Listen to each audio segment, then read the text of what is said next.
अच्छा sir, summer 2022 में जो सवाल आया था, मैंने आपको बताया 25 नंबर का, उसका एक और पार्ट आज कर लेते हैं जो कि 5 नंबर का है। उससे पहले हम थोड़ा सा अपने IAS 10 एंड 37 को रिवाइव करते हैं, क्योंकि मैंने आपको बताया था कि जहाँ जहाँ रिपोर्टिंग इम्प्लीकेशंस आएंगी, अगर आपको नहीं भी पता होगा तो मैं आपको साथ साथ बताता रहूँगा।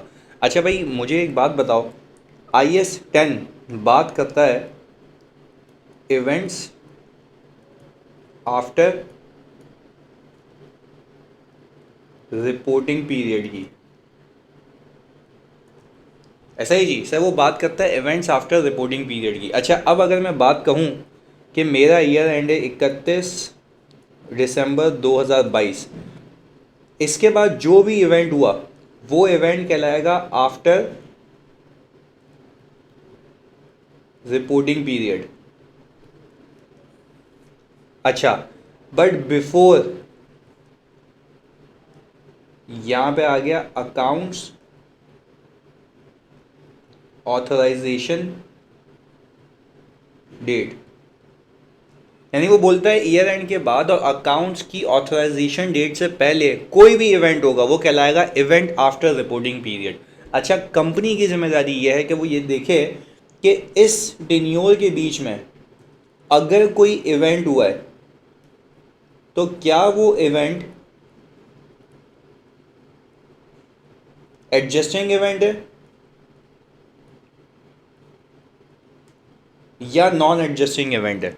अच्छा सर, एडजस्टिंग इवेंट का मतलब ये है कि उसको अकाउंट फॉर होना चाहिए, उसकी अकाउंटिंग होनी चाहिए 31 दिसंबर 2022 के फाइनेंशियल्स के अंदर। यानी वो एडजस्टिंग इवेंट का मतलब ये है ना कि भाई मैं इसको एडजस्ट कर दूंगा अपने इस फाइनेंशियल पीरियड में। यानी जो मैं अकाउंट्स बना रहा हूँ जनवरी 1 2022 से लेके 31 दिसंबर 2022 तक, उसको मैं यहाँ पे एडजस्ट कर दूंगा। ये एक क्लियर सा ओवरव्यू है आपके लिए, ताकि आपका एक कॉन्सेप्ट रिवाइव हो जाए। अच्छा जी, उसकी हमने बेसिक बेसिक एग्जांपल देखी होंगी आपने FEI 2 लेवल पे अपने, जिसमें हम ये देखते हैं कि भाई अगर कस्टमर बाद में ईयर एंड के बाद अगर बैंक करप्ट हो जाता है तो हम ये कहते हैं कि भाई ईयर एंड के बाद जो बैंक करप्ट हुआ है, this is not a one of event, वो सीरीज ऑफ इवेंट्स की वजह से बैंक करप्ट होता है, हमें पता बाद में लगा है। तो वो कहता ही है कि हर वो इवेंट एडजस्टिंग इवेंट होगा जिसकी कंडीशन रिपोर्टिंग डेट पे एग्जिस्ट करती होगी, जिसकी कंडीशन रिपोर्टिंग डेट पे एग्जिस्ट करती होगी। तो हम कहते हैं कि भाई वो बैंक करप्ट पहले से ही था, हमें पता बाद में लगा। इसकी एक और एग्जांपल, भाई अगर आपकी इन्वेंट्री ईयर एंड के बाद सस्ते दामों पे बिकी है तो मतलब आपकी इन्वेंट्री रिपोर्टिंग डेट पे ही इम्पेयर्ड थी, आपको उसको NRV पे लेके आ जाना चाहिए था, जबकि आप लेके नहीं आए थे। यानी आपको एक इन्फॉर्मेशन पता लगती है ईयर एंड के बाद एक इवेंट होता है, अगर उसकी कंडीशन रिपोर्टिंग डेट पे एग्जिस्ट करती है तो वो कौन सा इवेंट हो गया बच्चों, वो हो गया सर एडजस्टिंग इवेंट। फिर वो कहता है कि अगर नॉन एडजस्टिंग इवेंट हो, सर अब नॉन एडजस्टिंग इवेंट की एग्जाम्पल देते हैं। सर ईयर एंड के बाद जलजला आया और आपका जो डेटर है, सही है ना, उसकी फैक्ट्री वगैरह तबाह हो गई, तबाह बर्बाद हो गया वो। तो सर ये एक ऐसा इवेंट है जो ईयर एंड पे एग्जिस्ट नहीं कर सकता, ये वन ऑफ इवेंट है जो बाद में हुआ है। आपकी इन्वेंट्री ख़राब हो गई क्योंकि ईयर एंड के बाद फ्लड आ गया आपके गोडाउन के अंदर, तो ख़राब हो गई इन्वेंट्री, ख़राब हो गई तो सस्ती बिकी। तो ये हम नहीं कहेंगे कि ये कंडीशन रिपोर्टिंग डेट पे एग्जिस्ट करती थी, तो वो एक अलग चीज़ है, ये एक अलग चीज़ है। यानी आपने देखना ये होता है कंडीशन एग्जिस्ट करती है या नहीं करती। अब एक और केस बनाते हैं यहाँ पे, एक और केस ये बनाते हैं कि क्या मैं कह सकता हूँ कि भाई एग्जाम्पल दे रहा हूँ कि मेरे पास यहाँ रिपोर्टिंग डेट पे एक लोन मौजूद है, सही है जी, जो मुझे पे करना है नेक्स्ट ईयर, यानी सर वो आना चाहिए मेरी करंट लायबिलिटीज़ के अंदर, सही है जी। करंट लायबिलिटी में आ रहा है जो कि मुझे नेक्स्ट ईयर पे करना है। नेक्स्ट ईयर का मतलब है within 1 year you have to repay. अच्छा, हुआ ये कि भाई कहानी चली चली चली चली, यहाँ पे आके हमने कहा हमारा एक डेट आ गई, वो आ गई लेट से सर 1 मार्च, और मेरी अकाउंट्स की ऑथराइजेशन डेट है 28 मार्च, यानी before the accounts authorise for issue. अभी ऑथराइज नहीं हुआ अकाउंट्स, अभी भी हमारे पास ही हैं। अच्छा, 1 मार्च को हुआ ये कि बैंक से नेगोशिएशन हुई, सही जी, और बैंक ने कहा ओके हम इस लोन को रीस्ट्रक्चर कर रहे हैं, हम इस लोन को क्या कर रहे हैं, रीस्ट्रक्चर कर रहे हैं, आप हमें ये लोन, सही है ना, अगली 3 किस्तों में पे कीजिएगा। भाई सीधी सी बात है, कोई अरेंजमेंट हो गई, हम कस्टमर हैं, हमारी पेइंग कैपेसिटी है, कैश फ्लो का कोई मसला होगा, हमने बैंक से नेगोशिएट किया, उसने टर्म्स को रिवाइज किया, उसने बोला ईयर एंड के बाद कि भाई आप चाहें तो इसको 3 सालों में पे कर दें, सही है, तो हमने उस ऑफर को एक्सेप्ट कर लिया। पर मैं आपसे ये पूछता हूँ कि ईयर एंड के ऊपर ये लायबिलिटी कहाँ मौजूद थी सर? करंट लायबिलिटीज़ में मौजूद थी। क्योंकि करंट लायबिलिटी में क्यों सर? क्योंकि एक ही इंस्टॉलमेंट बची थी, आपका वो ड्यू हो गया था, आपको पे करके ख़त्म करनी थी कहानी। पर क्योंकि आपने नेगोशिएशन की ईयर एंड के बाद, सही है जी, और नेगोशिएशन चल भी रही होती ईयर एंड से पहले और उसका डिसीजन आता है ईयर एंड के बाद, तो भाई क्या मैं आपसे ये कह सकता हूँ कि अगर मुझे क्लाइंट बोले ईयर एंड के ऊपर कि मैं इसको ईयर एंड के ऊपर 31 दिसंबर पे नॉन करंट में ले जाऊं लायबिलिटी को, और इसके 2 हिस्से बना दूं, करंट नॉन करंट, यानी जो अगले साल पे करना है उसने 3 इंस्टॉलमेंट बनाई ना, तो एक इंस्टॉलमेंट में करंट में दिखाऊं और बकाया 2 इंस्टॉलमेंट में नॉन करंट में दिखाऊं, तो सर ये गलत है, ये अलाउड नहीं है। क्यों? रीज़न, भाई वो इवेंट बच्चों एडजस्टिंग इवेंट तब होगा जब उसकी कंडीशन रिपोर्टिंग डेट पे एग्जिस्ट करती हो। तो क्या ये रीस्ट्रक्चरिंग की कंडीशन रिपोर्टिंग डेट पे एग्जिस्ट करती थी? आपका जवाब आना चाहिए सर नो, नहीं करती थी। क्यों? क्योंकि ये कंडीशन कब एग्जिस्ट करी है सर? ये कंडीशन एग्जिस्ट करी है ईयर एंड के बाद, यानी ये इवेंट जो हुआ है वो ईयर एंड के बाद हुआ है ना, उसकी कंडीशन एग्जिस्ट नहीं करती थी। तो कंडीशन एग्जिस्ट नहीं करती थी तो सर ये कौन सा इवेंट हो गया सर? ये इवेंट हो गया नॉन एडजस्टिंग इवेंट। अलबत्ता ये सिग्निफिकेंट होगा तो मैं इसको डिस्क्लोज करूंगा अपने एफएस में कि ईयर एंड के बाद रीस्ट्रक्चरिंग हो गई है, बैंक मान गया, तो ये सारी चीज़ें मैं जो लोन का नोट होगा ना उसके नीचे बता दूंगा ये अंग्रेजी।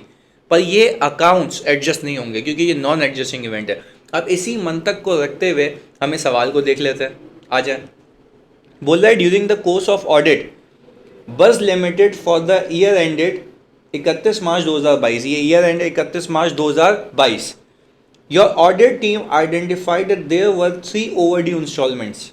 अच्छा भाई, हमारी ऑडिट टीम ने अब बात मानी, देखी कि भाई 3 ओवरड्यू इंस्टॉलमेंट्स हैं लॉन्ग टर्म लोन्स की, ऐसा ही है। On inquiry the management inform your team that they were negotiating a loan restructuring agreement, यानी हमने इंक्वायरी की तो लोन रीस्ट्रक्चरिंग एग्रीमेंट की बातें चल रही हैं with its bank since Feb 2022, यानी देखो ईयर एंड से पहले ये मामला शुरू हो चुके हैं। And had a formally sign it with the bank on April 7, 2022। Formally sign कब हुआ है? ईयर एंड के बाद, क्योंकि मेरा मार्च ईयर एंड है ना, 31 मार्च, तो ईयर एंड के क्लोज होते ही 7 दिनों में फाइनल हो गया है। Under the agreement payment of principal amount has been relaxed in accordance with the BL's cash flow forecast and outstanding interest has been converted into a 2-year loan, यानी उसने क्या किया? रीस्ट्रक्चरिंग कर ली है। The first repayment of principal is now due in July 2023, यानी अगले साल 2023 में। All the amounts have been adjusted and disclosures have been made in the financial statements on the basis of restructuring agreement. अच्छा भाई, वो क्या ही रहा है कि भाई उसने किया ही है कि सारी रीस्ट्रक्चरिंग, प्लीज़ सुनिएगा, उसने जो भी लोन एग्रीमेंट की रीस्ट्रक्चरिंग हुई है ना उसको अकाउंट फॉर कर लिया है।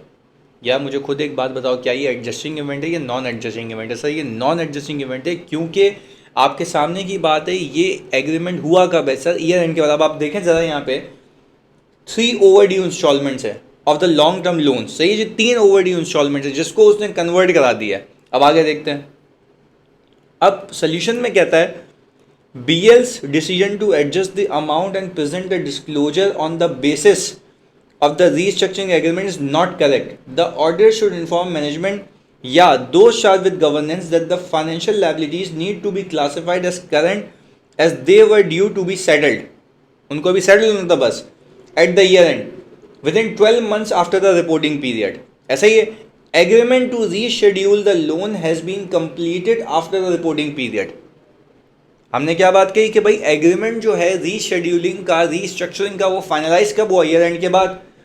And hence classification between short and long term portion should still be based on the position prior to restructuring. या बोल ये रहा है कि भाई जो शॉर्ट टर्म और लॉन्ग टर्म की बात आप कर रहे हैं ना, वो आप वैसे करिएगा जो रीस्ट्रक्चरिंग से पहले है, वैसे आप प्रेजेंट करें। ऐसे नहीं कि रीस्ट्रक्चरिंग के बाद वाली आपने चीज़ें चेप दी। अब लेट से 3 इंस्टॉलमेंट्स की एग्जाम्पल दे रहा हूँ, 3 इंस्टॉलमेंट्स ड्यू थी आपकी, सही है जी। उसमें से 1-2 इंस्टॉलमेंट्स आप समझें कि अगले साल जानी थी, उसकी एक अगले साल, उसने तो भाई और एक्सटेंड कर दिया उसको। तो आपने जो अपनी प्रेजेंटेशन इन एफएस करनी है बिफोर रीस्ट्रक्चरिंग करनी है, क्योंकि रीस्ट्रक्चरिंग की कंडीशंस रिपोर्टिंग डेट पे एग्जिस्ट नहीं करती। तो सर ये मेरे ख्याल से ये मिसस्टेटमेंट है। हमारे क्या है ये सर, मिस स्टेटमेंट है। आगे, the signing of the restructuring agreement after the reporting date would need to be disclosed as a non-adjusting event, which would include the details of loan rescheduling and its effect on the financial statement। सही है जी, हमने खाली effects बताने।